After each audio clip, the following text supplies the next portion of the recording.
Alright, so you probably read the title, but I still want to keep it a mystery for the beginning. But I've had an Elite Force G34 Gen 4 for a while, and it's served me well. But when I go to get real steel, I'm planning on getting a G34 Gen 4 or Gen 5 now, with front serrations and RMR cut. I'm not getting an MOS slide because the real Glocks with the MOS are kind of trash. So I'm just gonna get it sent out to be milled for an RMR, so I don't need a plate or whatever. But this is pretty much close as I can get in airsoft for what I want. And here it is.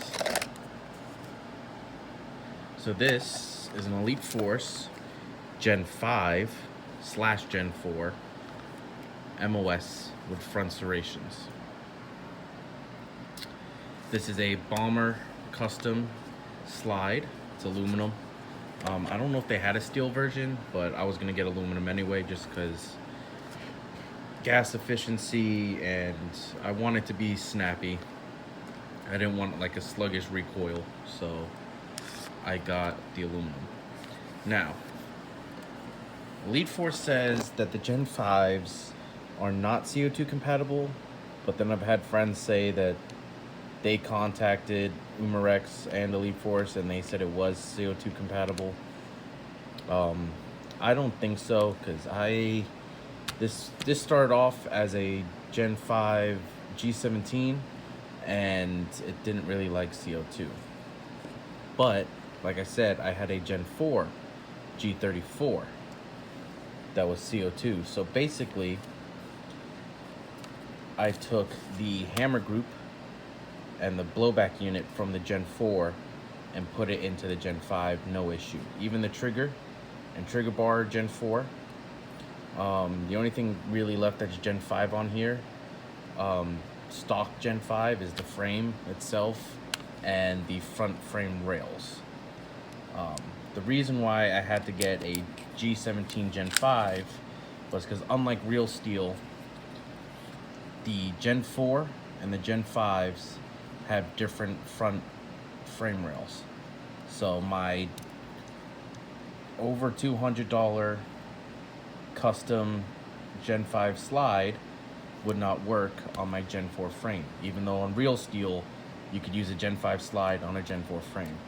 So that sucked. So I had to wait to get a Gen 5 frame. But now that I had it, basically I started swapping around guts.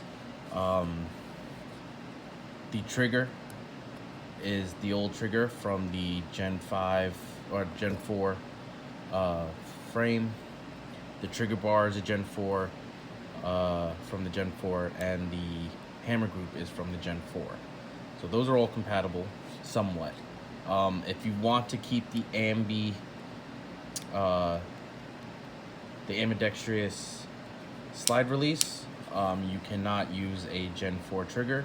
The Gen 4 trigger is a little bit fatter, and so the ambidextrous slide release will not fit around the trigger, so you would need to use a Gen 5 trigger. I got my Gen 4 slide release to somewhat work. It took a little bit of messing around with it because the spring is not held in place the same way. So I'm still kind of figuring it out right now, but for right now it works. Sometimes the spring jumps out of the slide catch, so then the slide catch is no longer spring loaded. Not really a big issue. It doesn't affect functionality unless if you're shooting the gun upside down. If you're shooting the gun upside down, then yeah, it's gonna lock back on every shot. But for now, it seems to be pretty good. It might slip off again, it might not. What else? So that's pretty much it. The Recoil spring and guide rod, which is a Gen 5 one, that has to be, sadly, because, or it has to be a VFC one, is because it has the new sort of VFC style hop-up unit, which the hop-up adjusts with the end of the guide rod. So your hop-up adjustment is made here. You can also stick an Allen key into the end of the guide rod or the front of the guide rod to adjust it, so you don't have to take the gun apart, but you need to have this rear plate in order to adjust the hopper. So you can't use a Gen 4 hop-up unit, and I believe you can't use a Gen 4 outer barrel.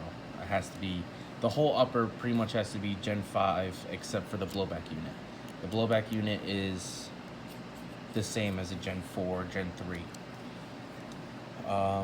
What else? You don't have to. I want it to be a little bit snappier. The stock springs are kind of soft. It was also made for green gas, so I just put a extra spring on here. You can kind of see the difference, but this just puts a little bit more pre-tension on the spring, making it a little bit snappier. I'm going to order a VFC / Elite Force Gen 5 upgraded spring and guide rod. See how that works out, but for now, this actually works pretty well. It's not as snappy as when I had the full 130% recoil spring in my Gen 4, but it's snappier than stock Gen 5. So it's a little mix of here and there. So with this is slide, I have steel Pro Arms suppressor height tritium sights, clone RMR. I also, under the RMR, have a real RMR ceiling plate. I just like to use them just because between the RMR and this MOS bracket, there's actually there's nothing. It's a hole. If I take this RMR off and take the ceiling plate off, this RMR plate, you can actually see right into the blowback unit. So I wanted something just there just to keep it sealed. I noticed that if you don't have it sealed well, you do lose gas efficiency and recoil because gas is escaping around the rear of the nozzle. So that was something I had to figure out too. Overall, I really love it. The aluminum slide has a very good finish on it. It's not that prone to scratches. I haven't really been rough with it, but I haven't been careful with it, and so far I have like no scratches. The RMR plate that it comes with is steel, which is really nice because you can actually torque down these screws pretty tight because you don't have to really worry about stripping the threads because it's steel. Steel screws with aluminum holes is always going to be a bad idea. It's just going to strip out, especially with the size of these screws. I believe these are M2.5, maybe M3. I'm pretty sure they're M2.5, so they're small screws. But yeah, this slide, even though it has the RMR and the steel suppressor sights, it's still pretty light, but it's still got some good heft to it. Actually, I could probably do this one hand. For some reason, the Gen 5s over the Gen 4s are really smooth. I guess that's why they changed up the frame rails, because it's a lot smoother compared to the Gen 4 was when you cycle it. It's really smooth, which is really nice. Yeah, let me take some dry fire shots, because this thing is beautiful.